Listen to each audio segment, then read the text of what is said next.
What did you make of that? They sure did ask the same question over and over. Hi, good afternoon, David and Melissa. I think what I took from it is reading between the lines and not so many words. One, this is General John Kelly empowered, instituting a gatekeeper mentality, and that people are going to, according to Sarah Huckabee Sanders, report to John Kelly as Chief of Staff. If that is to happen, the President has given him this power, and in that role, he has decided that Anthony Scaramucci cannot be White House Communications Director.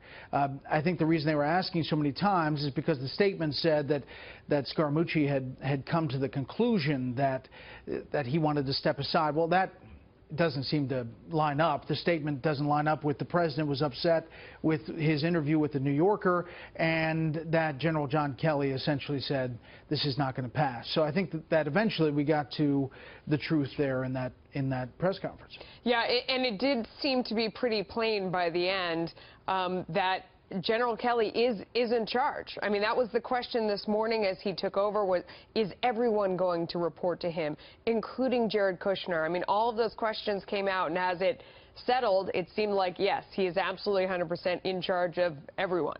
And that was the biggest question going in, is would he be empowered to do that? If that's the case, then that is a big change in this White House, because it was, by all accounts on the inside, a free-flowing operation. Ivanka Trump, Jared Kushner, a number of other people had access to the Oval Office at all times, no matter what the meeting was. And this president liked to talk to a lot of different people on the phone, and the inputs coming in were, in the words of some outsiders, chaotic. That's not how they characterize it on the inside, but the man who was hired as the White House Communications Director 10 days ago is now gone. Yeah. And that's a different situation. Is it possible this is a reaction not just to Anthony Scaramucci in that interview that he did, although obviously that's number one, but beyond that, to also what happened with health care and the idea that overall someone needs to get in charge and create order? Yeah, I think so. I think that that's the purpose of John Kelly, is to have order, structure, a system. It's also possibly a comforting thing to have a war-hardened general who is alongside when the world is in a very tough spot around the world, hot spots around the world flaring up, and I think that that is a comfort to this president. It's definitely a comfort to the Defense Secretary and the Secretary of State, who had concerns about the way the White House was operating. So I do think that the Scaramucci part of this equation was kind of a flash in the pan.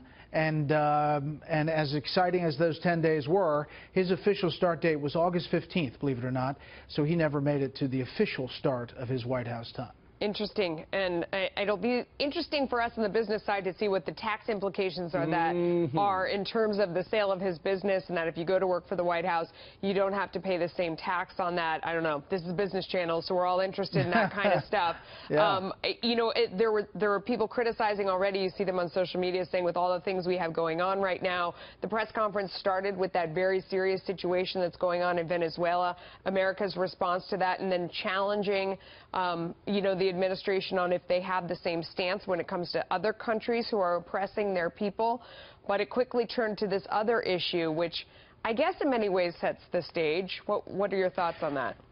Well, there are so many big things going on, and it is like drinking from a fire hose down here in Washington to be able to determine what's most important. The day-to-day process of the White House is obviously an attractive story for people who cover Washington, but there's a lot of things around the world that are happening, and in America, I think tax reform is going to be the key issue, and this White House, I think, is trying to get itself in order for a big rollout to try to make that happen. Bret, thank you so much.